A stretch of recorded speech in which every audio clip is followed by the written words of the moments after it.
Bioavailability. We described what bioavailability is, the fraction of drug that enters systemic circulation. So what did we do when we described bioavailability? What essentially we did is that what we're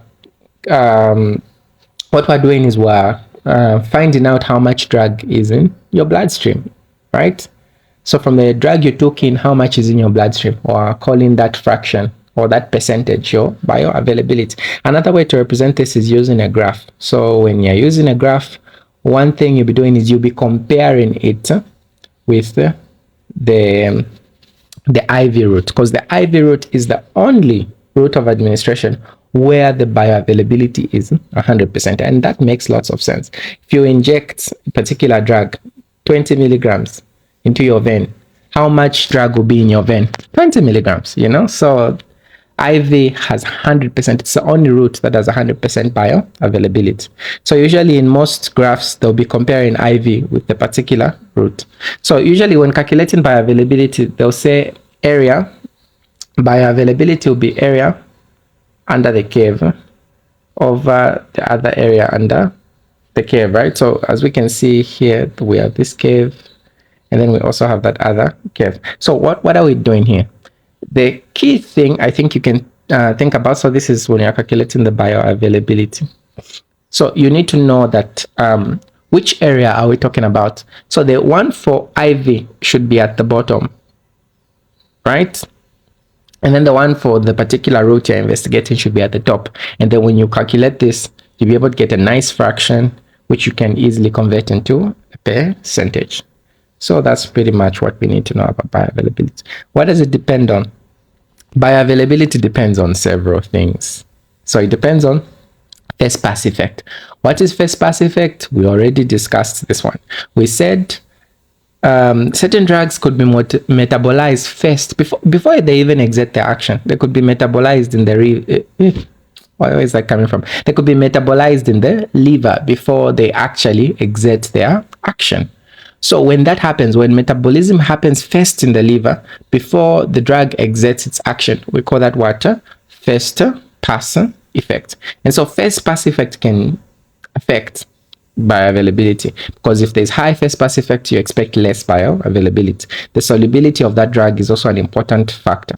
The more soluble that drug is, the more the bioavailability. This one is in line with lipophilicity and makes perfect sense. The chemical stability. If that drug is not chemically stable, you expect the bioavailability to be less. The nature of the formulation, right? So the particle size, the excipients, all these are important. The smaller the drug, essentially, or the smaller the molecular weight, the more the bioavailability. And then also certain excipients should be taken into consideration. There's this concept also of bioequivalence and therapeutic equivalence. So when we talk about bioequivalence, what are we talking about? We're saying if two drugs have comparable bioavailabilities and roughly the same time to reach the peak concentration, we say those drugs are bioequivalent. And then if those two drugs have comparable efficacies and safeties, we say those drugs are therapeutic equivalent. Please know these two terms, right? Let's talk about the difference between efficacy and potency. Efficacy refers to the ability of that drug to elicit the desired action. Suppose you wanted that drug to cure a cough. If that drug cures the cough, it's efficacious, right? You want the drug to relieve pain. You take an analgesic, it relieves your pain. It's efficacious. That's efficacy. The ability to elicit the desired action. Then what is potency? Potency is the amount of drug that is required to elicit that action. So what's the major difference? Potency, we're talking about the amount of drug. So suppose you have two drugs. So these two drugs, let's say they are used for pain, for example. But let's say drug A, you need less of it in order for you to cure or to treat that pain. Drug A is more potent because you need less of it, right? So an example I think that's classically given is pethidine and morphine. These ones have similar efficacies, right? Similar efficacies, but then one thing you'll be able to see is that morphine is way more potent than pethidine. So you can think about that. Distribution. Distribution is movement from the bloodstream all the way to the site of action. right? Movement from the bloodstream all the way to the site of action. Factors that affect distribution: one, blood flow, right? The more the perfusion to that particular tissue, the more that drug will be distributed all the way to the site of action through various fluid compartments. And then capillary permeability, this is the ability of that drug to cross capillaries, right? So certain capillaries could be fenestrated, and they're easier to cross. And then there are certain capillaries that are highly guarded. So you need to know there are 3 places that drugs should traditionally never go, right? Sacred places, right? So the first place that a drug should never go is the blood-brain barrier, right? Because we need to protect our brains, right? Of course, there are drugs that could cross the blood-brain barrier, but in order for them to do this, they need to be usually of low molecular weight. They need to be very lipophilic, right? Things like alcohol, things like some first-gen antihistamines, things that are very lipophilic could cross the blood-brain barrier, but essentially you don't want drugs to cross this barrier. Second place is the placental barrier. During fetal development, the placental barrier is also protected in order to protect the fetus, right? It's quite important that this barrier is intact. For this reason, there is no mixing of fetal and maternal blood. This protects the fetus, right? But then there are certain drugs like alcohol, for example, ethanol, can cross the placental barrier.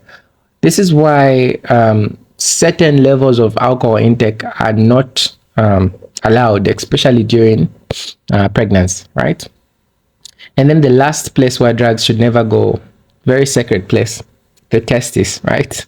So we have the testicular barrier. So the testicular barrier, we do not want drugs to go to our testis, right? We need that place to be very sacred. So one thing you'll be able to see is that even treatment of testicular diseases is very difficult because drugs do not easily permeate and enter the testis, right? So those are pretty much some of the barriers that you'll be able to see. So the more the capillary permeability, the more the distribution. If the capillary permeability is low, like in the blood-brain barrier, the testicular barrier, the placental barrier, you expect less distribution of that drug in that particular organ. Let's talk about drug stability. The more stable, the more distributed. Quite easy. Protein binding, very important concept. You need to remember that drugs will be bound to protein. The primary protein is albumin. Where does albumin come from? It comes from the liver, right? Albumin is a protein that is secreted by the liver, just like all other proteins like globulin, right? But then when albumin is produced, it has this ability to bind to proteins. So there are different degrees of binding. Make sure you know this one because this one is an examinable one. They'll ask you to talk about some drugs that can bind, that have high protein binding, right? So let me give you an example. Warfarin. Warfarin is a good drug that has a very high ability to bind to proteins. So what does it do? So suppose that was your bloodstream. So let's do this. Suppose that was your bloodstream. What will happen is that you have your drug there, but they need to be bound to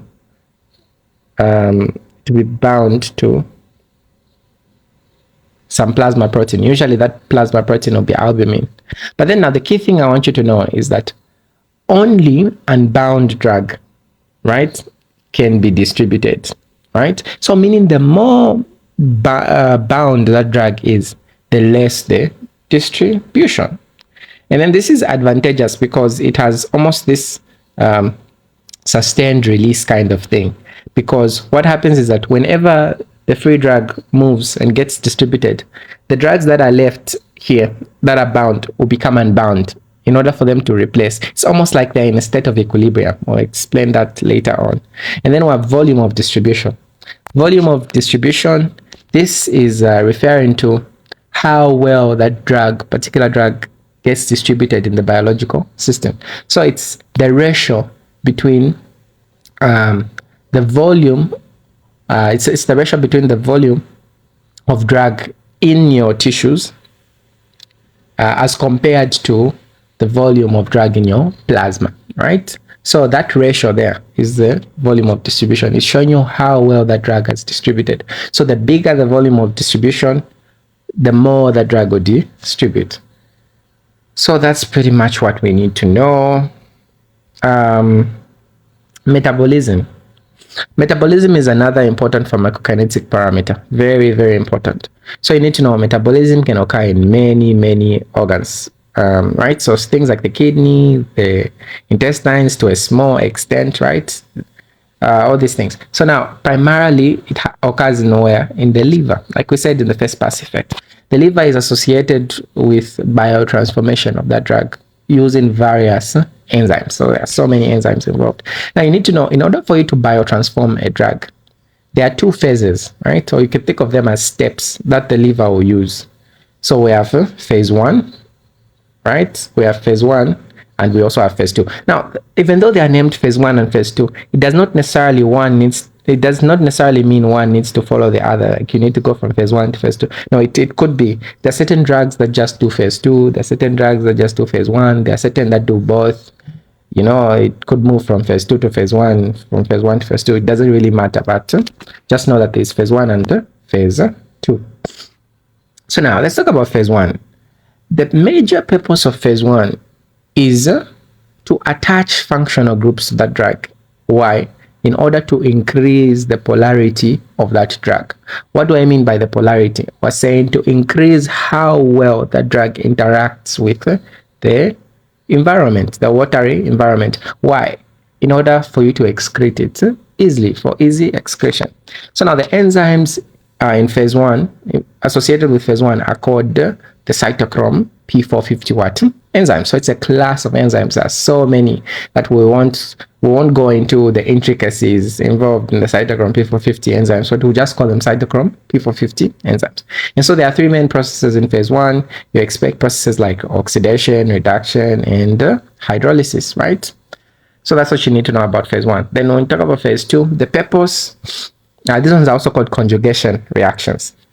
So the purpose is to make the drug even more even more water soluble in order to excrete it easily. So the purpose is pretty much the same, right? But the only difference is what you are using in order for you to accomplish what you're doing.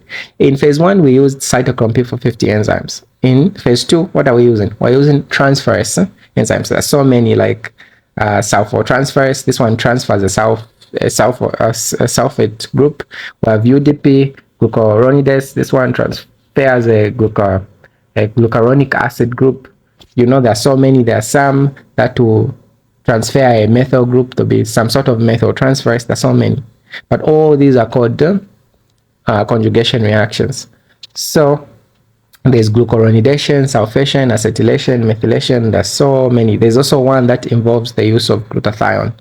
Right? If you remember your biochemistry, glutathione is very important because it has this ability to, more, for lack of a better term, to deactivate ROS, right? Whenever you have reactive oxygen species, glutathione can reduce them into a less oxidating state, right? Because ROS can destroy tissues, right? So now let's talk about some of the factors that affect metabolism. We could have age of the patient, the gender, disease states like cirrhosis. If you remember, cirrhosis, just like ascites, also involves the liver, right? If it involves the liver, if liver function is reduced, can you metabolize? No, you cannot, right? Therefore, it's very difficult for you to carry out metabolism. And then I want to talk about drugs. Drugs can also affect metabolism. You need to remember this. Very important. This is the only time I want you to memorize drugs at this point in life, right? So now you need to know which drugs are inducers and which drugs are inhibitors of the cytochrome P450 enzymes. So now, if you want to remember the drugs that are inducers of cytochrome P450, you think of CPR, right? Okay, there are so many other mnemonics that have more drugs, but I think for now, even 4 are okay, right? For now. So when you think of CPR, you know, when someone is unconscious, whenever you want them to regain consciousness, you do CPR, right? Like chest compressions on that particular individual. So that's what you think about CPR. So when you're doing CPR, you just need to know C is for carbamazepine. Memorize this, please. Like try your best. So I have carbamazepine, that's the C. The P is for phenytoin, right? And then the other P is for phenobarbital, which is a barbiturate. And then we have the other R, which is for rifampicin, right? So we're saying carbamazepine, phenytoin, we have phenobarbital, and then we have rifampicin. These ones induce the cytochrome P450, meaning they make it work much quicker, right? For lack of a better term. And then if you want to remember the ones that are inhibitors of cytochrome P450, you think of RECO, right? RECO, where the R is for ritonavir. Like I said, if you see a VA, it shows you that that drug is an antiviral drug.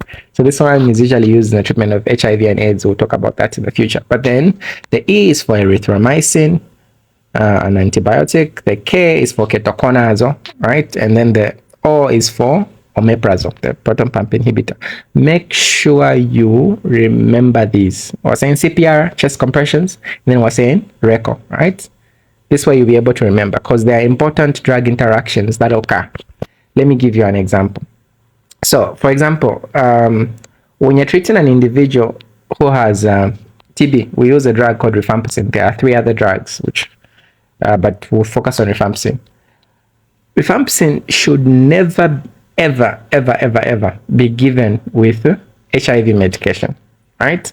Like nevirapine, like, you know, things like ritonavir itself, like, you know, there are so many HIV medications, right? But you should never ever give things like ritonavir, like lopinavir. You do not give with rifampicin. Why? Because when you give rifampicin, if you remember what's unique about rifampicin, it is an inducer of cytochrome P450. Then if rifampicin, what's happening? So if rifampicin induces cytochrome P450, what thing do you expect? If rifampicin reduces cytochrome P450, if it induces it, what thing do you expect? You expect more degradation or more excretion of these drugs, such as nevirapine, ritonavir, lopinavir, saquinavir, entecavir, all these HIV medications, right? They'll be degraded fast. And so you won't be treating the HIV effectively. So what do? You'll be able to learn in the future that instead we switch rifampicin with another drug that's similar called rifampin, right? So you need to know this, know the inducers, know the inhibitors. This is the only time I'll emphasize that you memorize some drugs, right? Let's look at the last one before we conclude. So excretion. When we talk about excretion, excretion is exactly what you think. It's how that drug is removed from the biological system. So it could excreted through the lungs, through the skin, through the breast milk, through the saliva, or through the stool. Oh, and then one other thing. Okay, anyway, so these are pretty much the areas where you excrete drugs from. So primarily, excretion occurs in the kidney. So you need to remember this one. So what are the routes of elimination or excretion of that drug? So there's hepatic metabolism. First, you metabolize. After you metabolize that drug, then now you need to eliminate it. So you eliminate it through the biliary system. Biliary meaning bowel, right? Through your feces, and then urinary, you urinate that particular drug. Of course, it's also important to know you can also excrete it through milk, through sweat. You know, there are so many other ways you could eliminate that drug. So together, these elimination processes decrease the plasma concentration of that particular drug. So now there's this concept of clearance. Clearance is talking about the amount of drug removed from your system per unit time. So the summation of all the system's clearance, we call that the total clearance, right? So that's another important thing to take note of. So you need to also know there's also this idea of kinetics. I'm sure you learned this in your second year of pharm school. So one thing you'll be able to know is that most of the drugs use first order kinetics. What does that mean? We mean the clearance of that drug depends on the concentration of that drug. For example, we have 200 milligrams of drug, right? How much will be getting cleared? Let's say maybe it's 10 milligrams per hour, for example, right? Suppose I increase that to 300 milligrams. If it's using first order kinetics, the clearance has to increase. Maybe now instead of 10, it could be 15 milligrams per hour. That's first order kinetics, right? But then there are certain drugs like aspirin, for example, that use zeroth order kinetics. In zeroth order kinetics, it does not depend on the concentration. So suppose you took in, let's say, 20 milligrams of aspirin. If the clearance for that is maybe 10 milligrams per hour, suppose now I amp up the dose to, like, let's say 50 milligrams, right? If I amp up the dose to 50 milligrams, the same clearance will apply. Like, the clearance does not depend. So if now I amp it up to 100 milligrams per hour, it will still be clearing 10 milligrams per hour. So this is an example of zeroth order kinetics. This is why there's a high risk of toxicity when you're dealing with such drugs like aspirin. Yeah, so factors affecting elimination: liver function, renal function, and the age. So the older people are, the less their excretion is. The more destroyed or defective, or if the liver has any pathology, you expect less elimination. If the renal system is defective, you expect less elimination. That will mark the end of today's thing. Apologies for making the video too long, but we'll try to see what we can do. We'll see you in the next video.